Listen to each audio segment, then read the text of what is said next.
నమస్కారం, సుఖీభవకు స్వాగతం. ఈరోజు సుఖీభవలో మూత్రంలో మంటతో బాధపడుతున్నారా? మధుమేహమందు గుండెకు మేలే, చక్కెర మానేస్తే రోజుల్లోనే చక్కటి ఫలితాలు, లేజర్ చికిత్సతో దంత సమస్యలు మాయం, ఇంకా హెల్త్ టిప్. డీహైడ్రేషన్ కు లోనైనప్పుడు ఒళ్లంతా వేడెక్కడం, మూత్రం మంటగా రావడం మనలో చాలా మందికి అనుభవమే. అయితే సీజన్లతో నిమిత్తం లేకుండా మనలో చాలా మందికి తరచుగా మూత్రంలో మంట అనేది బాధిస్తూ ఉంటుంది. మూత్రానికి వెళ్లిన ప్రతిసారి చురుక్కమనే మంట వేధిస్తూ ఉంటుంది. ఈ రకమైన సమస్యను డాక్టర్లు సిస్టైటిస్ గా పిలుస్తారు. మూత్రంలో మంటను తెచ్చిపెట్టే సిస్టైటిస్ సమస్యకు కారణాలు, పరిష్కార మార్గాల గురించి ఇప్పుడు తెలుసుకుందాం.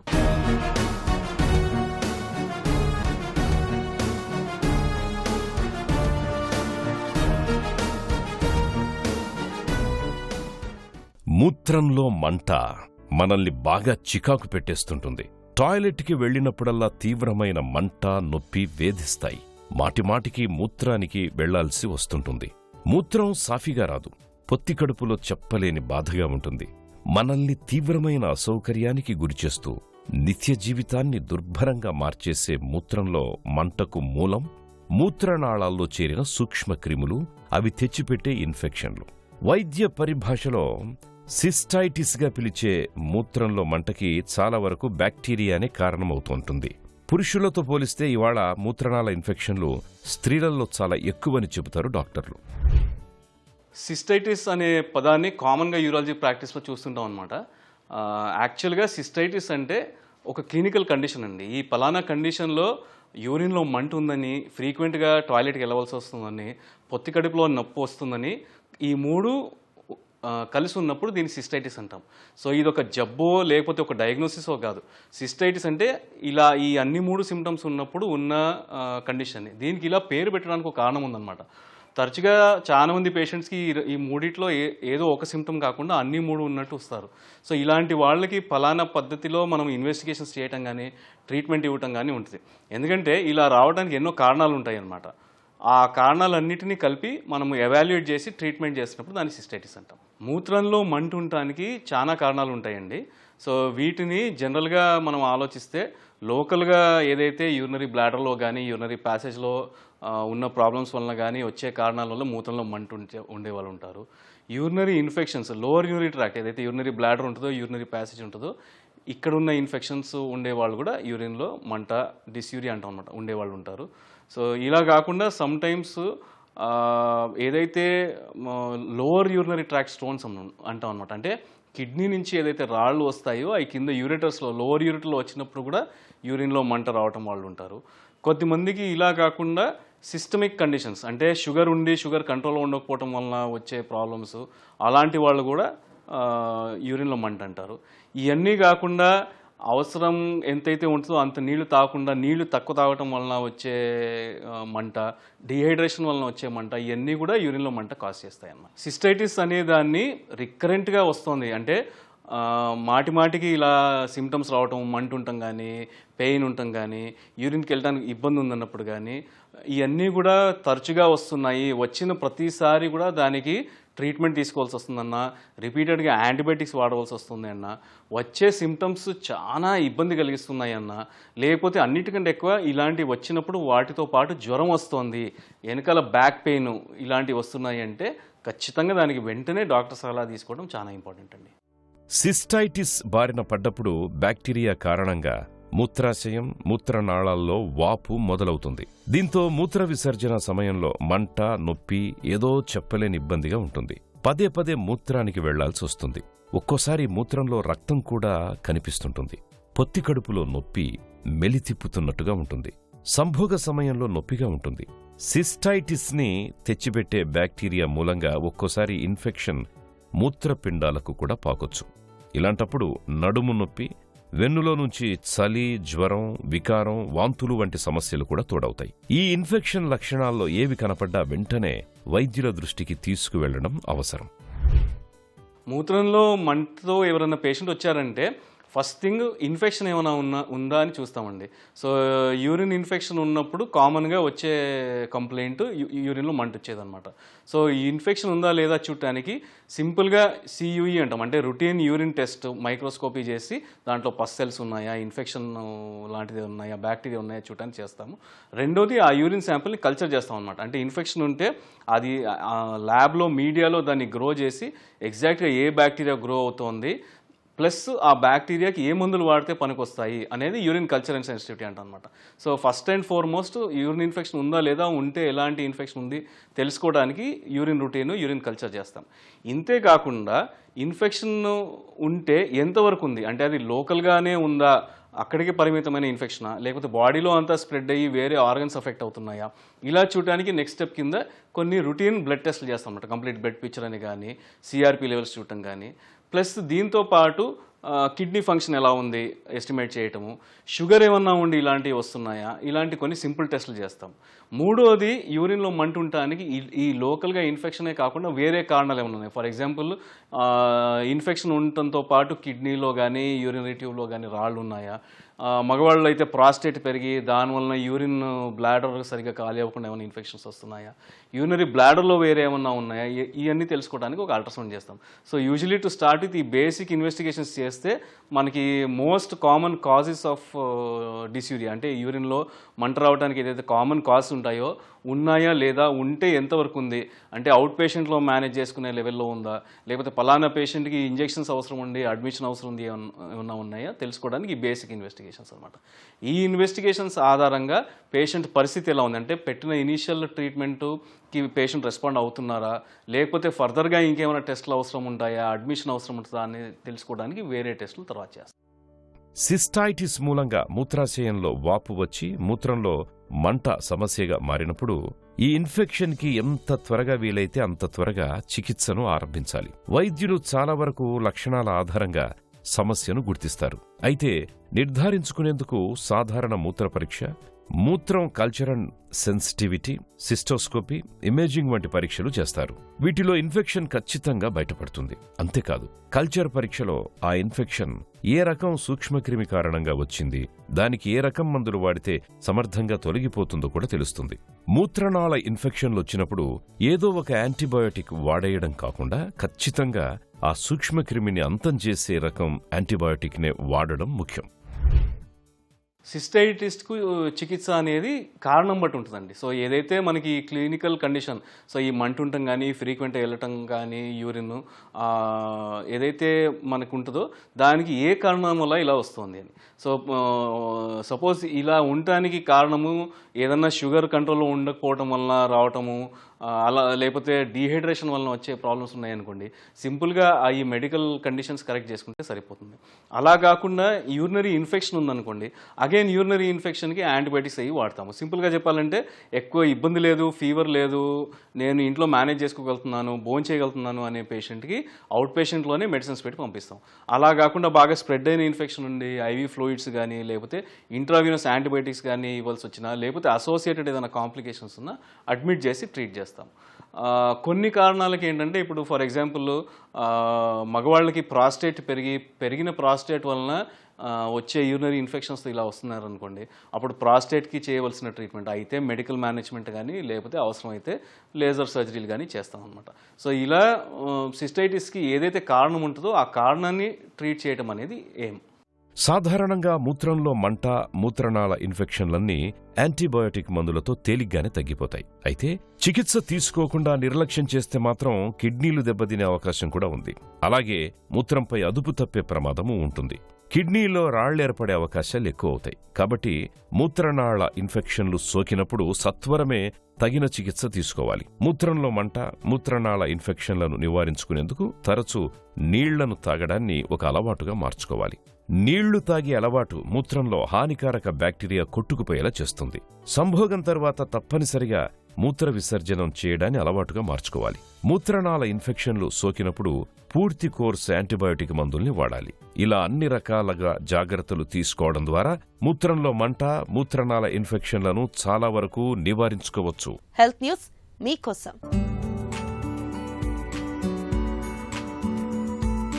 రక్తంలో గ్లూకోజ్ నియంత్రణకు వాడే మెట్ఫార్మిన్ మందు గుండెకు మేలు చేస్తున్నట్లు ఒక తాజా అధ్యయనంలో వెల్లడైంది. గుండె వేగంగా కొట్టుకునే ఏట్రియల్ ఫిబ్రిలేషన్ సమస్య తిరగపెట్టకుండా చూడడానికి మెట్ఫార్మిన్ తోడ్పడుతున్నట్లు శాస్త్రవేత్తలు చెబుతున్నారు. సాధారణంగా విద్యుత్ ప్రచోదనాలు అస్తవ్యస్తం కావడం వల్ల గుండె లయ తప్పి వేగంగా కొట్టుకుంటూ ఉంటుంది. వీరికి గుండె కణజాలంలో కొంత భాగానికి అబ్లేషన్ పద్ధతిలో చికిత్స చేస్తే అసాధారణ సంకేతాలు పుట్టుకురావడం ఆగుతుంది. ఈ చికిత్స చేయించుకున్న వారికి మెట్ఫార్మిన్ మందు సాయం చేస్తున్నట్లు ఇటీవల అమెరికన్ హార్ట్ అసోసియేషన్ సదస్సులో సమర్పించిన అధ్యయనం చెబుతుంది.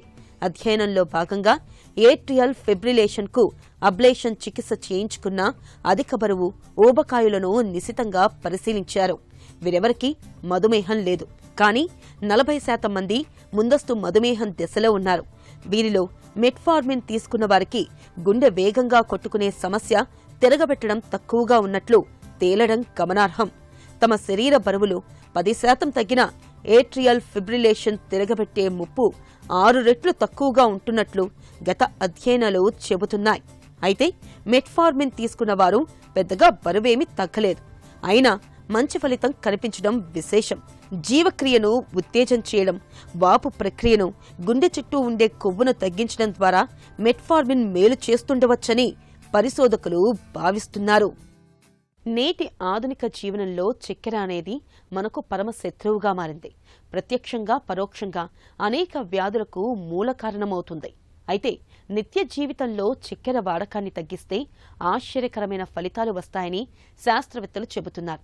ఈ ప్రయోజనాల కోసం నెలలు, సంవత్సరాలు నిరీక్షించాల్సిన అవసరం లేదని, తీపికి కోత పెట్టిన కొద్ది రోజుల్లోనే అవి కనిపిస్తాయని వారు పేర్కొంటున్నారు. చక్కెరను మానేస్తే రోజుల్లోనే చక్కటి ఫలితాలు ఎలా సాధ్యమవుతాయో ఇప్పుడు తెలుసుకుందాం.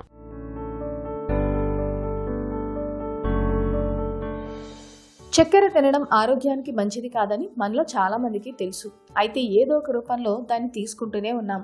దీనివల్ల ఊబకాయం, ఫ్యాటీ లివర్, మధుమేహం, గుండె జబ్బులు, క్యాన్సర్ వంటి ముప్పులు పొంచి ఉంటాయి. తీపి పదార్థాలను తీసుకోవడాన్ని తగ్గించేస్తే మితిమీరి తినడం వల్ల కలిగే దుష్ప్రభావాలను తప్పించుకోవచ్చు. అంతేకాదు, ఎక్కువ కాలం నిరీక్షించాల్సిన అవసరం లేకుండానే ఆశ్చర్యకరమైన ఫలితాలను పొందవచ్చు. అందులో మూడ్ మెరుగుపడటం, చర్మ, దంత ఆరోగ్యం, విషయగ్రహణ సామర్థ్యం, క్రీడా సామర్థ్యం మెరుగుపడటం జరుగుతుందని నిపుణులు చెబుతున్నారు. పండ్లు, కూరగాయల్లో సహజ సిద్ధంగా లభించే చక్కెరలతో పెద్దగా నష్టముండదు. కానీ కృత్రిమ చక్కెరలతోనే మనకు ఇబ్బంది. కృత్రిమ చక్కెరలను ప్రాసెసింగ్, వంట లేదా తినేటప్పుడు ఆహారం లేదా పానీయాల్లోకి చేరుస్తారు. వీటినే యాడెడ్ షుగర్స్ అంటారు. అమెరికా FDA సూచనల ప్రకారం వీటిని రోజుకు 50 గ్రాములకు మించి తీసుకోకూడదు. అయితే 260కి పైగా వివిధ రకాల చక్కెరలు మార్కెట్లో లభిస్తున్నాయి. ఆహారాన్ని నిల్వ చేయడానికి, వాటికి తీపిని జోడించటానికి, రుచిని పెంచడానికి వీటిని వాడుతుంటారు. చాలా వరకు అనారోగ్యకరమైన అల్ట్రా ప్రాసెస్డ్ ఆహారాల్లోనే వీటిని ఉపయోగిస్తుంటారు. ఇలాంటి యాడెడ్ షుగర్స్ కలిసిన ఆహారాన్ని తీసుకోవడం వల్ల క్రోన్స్ డిసీజ్, మల్టిపుల్ స్క్లెరోసిస్ వంటి ఆటో ఇమ్యూన్ రుగ్మతలు, అధిక రక్తపోటు, దాదాపు 10 రకాల క్యాన్సర్ల ముప్పు పొంచి ఉంటుంది. ఈ నేపథ్యంలో యాడెడ్ షుగర్స్ కు స్వస్తి పలకడం లేదా తగ్గించడం వల్ల ఇలాంటి వ్యాధుల ముప్పు తగ్గడమే కాకుండా జీవన నాణ్యత మెరుగుపడుతుందని శాస్త్రవేత్తలు పేర్కొంటున్నారు. చక్కెరను తగ్గించడం వల్ల AGEలు అనే హానికరమైన పదార్థ ఉత్పత్తి తగ్గుతుంది. వార్ధక్య ప్రక్రియను వేగవంతం చేయడం, అల్జీమర్స్ వ్యాధి వంటి దీర్ఘకాల సమస్యలతో ఈ పదార్థాలకు సంబంధం ఉంది. మెదడులో భావోద్వేగాలను నియంత్రించే రసాయనాలను చక్కెర అడ్డగిస్తుంది. అందువల్ల తీపిని తగ్గిస్తే కుంగుబాటు ముప్పు తగ్గిపోతుంది. ఒత్తిడి కూడా నియంత్రణలో ఉంటుంది. లివర్ స్టీటోసిస్ ఉన్న టీనేజీ పిల్లలు 8 వారాల పాటు చక్కెరను తగ్గించినా వారి కాలేయ ఆరోగ్యం మెరుగుపడినట్లు ఒక అధ్యయనంలో తేలింది. టైప్ 2 మధుమేహం ముప్పు కూడా బాగా తగ్గిపోతుంది. ఏదైనా పరీక్షకు ముందు తీపి తక్కువగా ఉన్న ఆహారాన్ని తీసుకుంటే ఆలోచనల్లో స్పష్టతకు వీలవుతుంది. చక్కెర వల్ల ఏకాగ్రతకు భంగం కలుగుతుందని, మెదడులోని జ్ఞాపక శక్తికి సంబంధించిన గ్రాహకాలను అది అడ్డుకునే ముప్పు ఉందని పరిశోధనల్లో వెల్లడైంది. లేజర్ల రాకతో ఇవాళ సర్జరీల తీరుతిన్నులు పూర్తిగా మారిపోయాయి. కోతలు, కత్తిగాట్లు, రక్తస్రావం, ఇన్ఫెక్షన్ల బెడత ఇవేమీ లేకుండానే చాలా సులువుగా ఆపరేషన్లు జరిగిపోతున్నాయి. పేషెంట్కి రోజుల తరబడి ఆసుపత్రిలో ఉండాల్సిన అవసరం కూడా తప్పింది. లేజర్ మూలంగా అత్యంత ఖచ్చితత్వంతో కావాల్సిన మేరకే కణజాలాన్ని తొలగించగలుగుతున్నారు. దీంతో సర్జరీల సక్సెస్ రేటు కూడా బాగా పెరిగింది.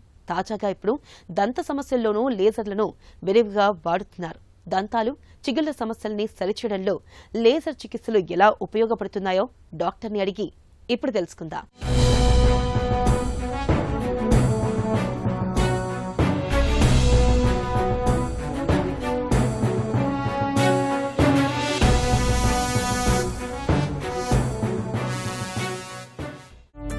డెంటల్ లేజర్స్ అంటే ఏంటి? So lasers in dentistry. So ఈ లేజర్స్ డెంటిస్ట్రీలో ఇప్పుడు ఒక రెవల్యూషన్. ఈ లేజర్స్ అనేవి ప్రతి ట్రీట్మెంట్లో ఇప్పుడు చేస్తూ ఉన్నాము. ఈ కొత్త ఇన్నోవేషన్ ఇన్ డెంటిస్ట్రీ ఈ లేజర్స్ అనేవి చేస్తున్నాము. సో లేజర్స్తో various treatments with minimum pain, minimum bleeding అవి చేయొచ్చు విత్ లీస్ట్ డిస్కంఫర్ట్. సో చాలా చోట్ల ఇప్పుడు మనం లేజర్స్ అనేది వాడుతూ ఉన్నాం. ఏ దంత సమస్యల్లో ఈ లేజర్స్ వాడచ్చు? సో మనం డెంటిస్ట్రీలో వాడే లేజర్స్ 2 టైప్స్ ఉంటాయి. ఒకటి ఏంటంటే soft tissue lasers, other thing అంటే hard tissue lasers. So hard lasers ఏంటంటే బోన్ కట్ చేయడానికి యూజ్ చేస్తాము, బోన్ అబ్లేట్ చేయడానికి యూజ్ చేస్తాము. ఏదన్నా ఇంపాక్షన్స్ అంటే సర్జికల్ ఎక్స్ట్రాక్షన్స్ చేయాల్సి వచ్చినప్పుడు ఈ హార్డ్ టిష్యూ లేజర్స్ బోన్ అంతా రిమూవ్ చేయడానికి యూజ్ చేస్తాము. అలాగే ఎనామిల్లో క్యావిటీ ప్రిపరేషన్కి, డెంటిన్లో క్యావిటీ ప్రిపరేషన్స్కి కూడా లేజర్స్ అనేది యూజ్ చేస్తాము. సో ఈ hard tissue lasers enamel cut చేయడానికి, బోన్ కట్ చేయడానికి, డెంటిన్లో ఉన్న క్యావిటీస్ని కంప్లీట్గా క్యావిటీ తీసేయడానికి యూజ్ చేయొచ్చు. సో రూట్ కెనాల్ ట్రీట్మెంట్స్ కూడా హార్డ్ టిష్యూ లేజర్స్ అనేది యూజ్ చేస్తాము. సో యూజువల్గా డెంటిస్ట్రీలో వాడే హార్డ్ టిష్యూ లేజర్స్ ఏంటంటే ఈఆర్సిఆర్ అనే లేజర్స్ లేదా ఈఆర్సిపి లేజర్స్, అట్లా వివిధ రకాల లేజర్స్ అనేది మనం డెంటిస్ట్రీలో వాడుతున్నాం. అలా కాకుండా సాఫ్ట్ టిష్యూ లేజర్స్, ఈ సాఫ్ట్ టిష్యూ లేజర్స్ ఏంటంటే diode lasers, CO2 lasers, Nd YAG lasers అని ఉంటాయి. సో ఇవి డెంటిస్ట్రీలో ఎక్కడ వాడతామంటే సాఫ్ట్ టిష్యూ కట్ చేయడానికి, ఏదైనా చిన్న అల్సర్ కానీ చిన్న ట్యూమర్ ఏదైనా ఉంటే సాఫ్ట్ టిష్యూ ట్యూమర్స్ ఈ బయాప్సీ తీయటానికి లేజర్స్ యూజ్ చేస్తాము. తర్వాత గమ్స్, సోలెన్ గమ్స్ ఉంటాయి. కొన్నిసార్లు ఈ గమ్స్ అనేది ఎన్లార్జ్ అయిపోయి ఉంటాయి, ఏదన్నా మెడికేషన్ తీసుకున్నప్పుడు అట్లా ఎన్లార్జ్డ్ జింజివైటిస్ అని కూడా అంటాము. ఇట్లాంటి వాటికి లేజర్తో నీట్గా గమ్ కాంటూరింగ్ అనేది చేయొచ్చు పెయిన్లెస్గా, బ్లీడింగ్ లేకుండా. సో ఈ గమ్ సర్జరీస్, గమ్ కాంటూరింగ్, ఈ హైపర్ ప్లాస్టిక్ జింజేవాన్ని కట్ చేయడానికి ఇట్లా ఈ సాఫ్ట్ టిష్యూ సర్జరీస్ అన్నిటికీ లేజర్స్ యూజ్ చేస్తాము. తర్వాత పాకెట్స్ అని ఉంటాయి. ఆ పాకెట్ అంటే ఏంటంటే టూత్ రూట్కి ఆ గమ్కి మధ్యలో ఉండే స్పేస్ని పాకెట్ అంటాము. సో అది జింజేవల్ పాకెట్ అన్నా అవ్వచ్చు, అది ఎముక అరిగిపోయి పాకెట్ ఫామ్ అయితే పెరిడాంటల్ పాకెట్ అని కూడా అంటాము. సో ఈ లేజర్స్ యూజ్ చేసే జింజేవల్ పాకెట్స్ని కూడా మనం సైజ్ తగ్గించవచ్చు. At the same time periodontal పాకెట్ని కూడా మనము దాని సైజ్ తగ్గించి నార్మల్ కాంటూర్కి తీసుకురావచ్చు. సో ఈ లేజర్స్ అనేవి సాఫ్ట్ టిష్యూ లేజర్స్ డెంటిస్ట్రీలో ఇప్పుడు చాలా వాడుతున్నాము. ఈ గమ్ సర్జరీస్కి, ఫ్లాప్ సర్జరీస్కి, బయాప్సీస్కి అట్లా రకరకాలుగా. సో ఈ 2 లేజర్స్ని బట్టి డెంటిస్ట్రీలో చాలా వరకు మనం చేస్తూ ఉన్నాం. సో కొన్నిసార్లు ఏమవుతుందంటే పళ్ళ మీద క్రౌన్స్ కానీ బ్రిడ్జెస్ కానీ ఉంటాయి. ఈ క్రౌన్స్, బ్రిడ్జెస్ ఉన్నప్పుడు లేజర్తో మనం కటింగ్ అనేది చేయలేము. సో లేజర్స్ అక్కడ యూజ్ చేయడానికి పనికిరాదు. At the same time small cavities అయితే లేజర్స్ యూజ్ చేయొచ్చు, కానీ లార్జ్ క్యావిటీస్ ఉంటే కనుక లేజర్తో కొంచెం ప్రాబ్లం అవుతూ ఉంటుంది. తర్వాత బాగా ఇన్ఫెక్టెడ్ కెనాల్స్ ఉన్నా కూడా లేజర్తో కొంచెం ఇబ్బందిగా ఉంటుంది. ఈ టూత్ రూట్ ఫార్మేషన్ అవ్వనప్పుడు లేజర్స్ అనేది వాడటం కొంచెం ఇబ్బంది. కాబట్టి complete tooth formation, root formation కూడా అయినప్పుడే లేజర్స్ వాడితే మంచిది. అంతకన్నా ఇంకా లేజర్స్ కాంట్రా ఇండికేషన్ ఎక్కడా లేదు. లేజర్స్ సురక్షితమైనవేనా? సో ఈ లేజర్స్కి చాలా అడ్వాంటేజెస్ ఉంటాయి. ఇది ఒక లేటెస్ట్ రెవల్యూషన్ కాబట్టి దాని అడ్వాంటేజెస్ దానికి ఉంటాయి. సో ఫస్ట్ది ఏంటంటే పెయిన్లెస్ ఉంటుంది ఎనీ ప్రొసీజర్. క్యావిటీ ప్రిపరేషన్కి మనం సెన్సిటివిటీ అనేది ఉండదు. తర్వాత ఆ సౌండ్ అనేది ఉండదు, మామూలుగా మాన్యువల్గా చేసే సౌండ్ అనేది ఉండదు పేషెంట్కి. ఆ పేషెంట్ యాంగ్జైటీ అనేది కూడా చాలా వరకు ఉండదు. తర్వాత ఎప్పుడైతే మనం ఫ్లాప్ సర్జరీస్, గమ్ సర్జరీస్ చేస్తామో బ్లేడ్ వర్సెస్ లేజర్, ఈ బ్లేడ్ ఏంటంటే కంప్లీట్గా మనకి అది ఒక ఎనస్థీషియా ఇచ్చి బ్లేడ్తో కట్ చేయటము, అక్కడ బ్లీడింగ్ రావటము, తర్వాత పోస్ట్ ఆపరేటివ్ పెయిన్ ఉంటుంది, పోస్ట్ ఆపరేటివ్ స్వెల్లింగ్ ఉంటుంది. సో ఇవన్నీ లేజర్తో చేస్తే తక్కువ ఉంటాయి. సో ఎందుకంటే అక్కడ బ్లీడింగ్ అనేది ఉండదు, ఎక్కడికక్కడ టిష్యూ అంతా మనం అబ్లేట్ చేసుకుంటూ వెళ్ళిపోతుంటాం కాబట్టి. తర్వాత ఈ గమ్ పాకెట్ రిడక్షన్ వీటన్నిటికి కూడా లేజర్స్ చాలా హెల్ప్ఫుల్గా ఉంటాయి. వేరాజ్ బ్లేడ్తో అయితే కనుక మనకి అంత పాకెట్ రిడక్షన్ యాక్యురసీ తక్కువ ఉంటుంది. అట్లా లేజర్స్కి చాలా అడ్వాంటేజెస్ ఉన్నాయి one compare to the manual technique. Lasers వల్ల ఏమైనా దుష్ప్రభావాలు ఉంటాయా? సో లేజర్స్ డిసడ్వాంటేజెస్ ఏంటంటే దానికి ఒక పెద్ద ఎక్విప్మెంట్ కావాలి, వెరీ ఎక్స్పెన్సివ్ ఉంటుంది. So laser equipment very expensive ఉంటుంది. తర్వాత దానికి ఒక పర్సనలైజ్ ట్రైనింగ్ ఉండాలి లేజర్స్లో. ఎవరు పడితే వాళ్ళు లేజర్స్ చేస్తే దానివల్ల సైడ్ ఎఫెక్ట్స్ ఎక్కువ వస్తూ ఉంటాయి. కాబట్టి ప్రాపర్ ట్రైనింగ్ లేజర్స్లో ఉన్నప్పుడు లేజర్స్ అనేది చేయాలి. సో దానికి ఎక్విప్మెంట్ ఎక్స్పెన్సెస్, దానికి ప్రాపర్ ట్రైనింగ్ ఎక్స్పీరియన్సెస్ ఇవన్నీ చాలా ఎక్స్పెన్సివ్ అవుతూ ఉంటాయి. కాబట్టి అదే క్యావిటీ నువ్వు మాన్యువల్గా చేస్తే కన్నా లేజర్తో చేస్తే 3 to 4 times ఎక్కువ ఉంటుంది. అది మెయిన్ డిసడ్వాంటేజ్. తర్వాత laser is more time consuming than normal manual ఇది.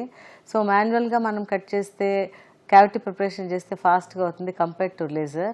సో సెకండ్ థింగ్ ఏంటంటే లేజర్ అనేది మనం ఎక్కడ చేస్తామో, ఫర్ ఎగ్జాంపుల్ మనం ఏ గమ్ కట్ చేస్తామో అక్కడే ఫోకస్ అవుతూ ఉండాలి దాని రేస్ అన్ని.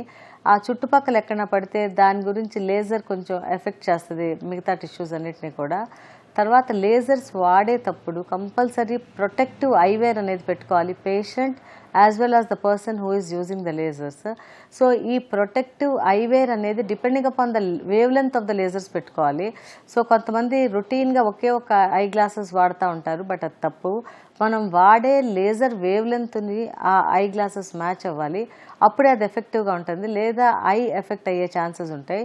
సో లేజర్స్ వాడుతున్నప్పుడు ప్రొటెక్షన్ ఆఫ్ ద ఐస్ చాలా మ్యాండేటరీ.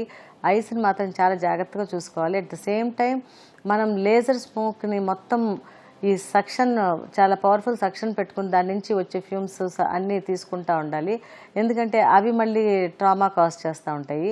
తర్వాత లేజర్ మనం ఏ పార్ట్ అయితే చేస్తామో అక్కడే ఫోకస్ అవ్వాలి, చుట్టుపక్కల ఎక్కడ పడుకుంటే పర్సనల్ ట్రైనింగ్ అయితే కంపల్సరీ ఉండాలి. అట్లా లేజర్స్ని చాలా జాగ్రత్తగా వాడినట్టయితే చాలా మనం డిసడ్వాంటేజెస్ని అడ్వాంటేజెస్ కింద కన్వర్ట్ చేసుకోవచ్చు. దంత వైద్యంలో లేజర్ వాడకం అనేది పేషెంట్కి బాగా అనుకూలమనే చెప్పుకోవాలి. కోతలు, కుట్లు, గాయాలు, రక్తస్రావం, ఇన్ఫెక్షన్ల బెడద లేకుండా ఇవాళ లేజర్ సాయంతో చాలా సులువుగా దంత సమస్యలను నయం చేసుకోవచ్చు. ఇక ఈ రోజు కార్యక్రమాన్ని ముగించే ముందు ఒక చిన్న చిట్కా మీకోసం. చలికాలంలో జలుబు, ఒళ్ళు నొప్పులతో బాధపడుతున్నప్పుడు ఒక కప్పు గోరువెచ్చటి నీళ్లలో ఒక చెంచాడు మెంతులు వేసుకుని తాగండి. ఒళ్ళు నొప్పులు, జలుబు బాధల నుంచి మంచి ఉపశమనం దొరుకుతుంది.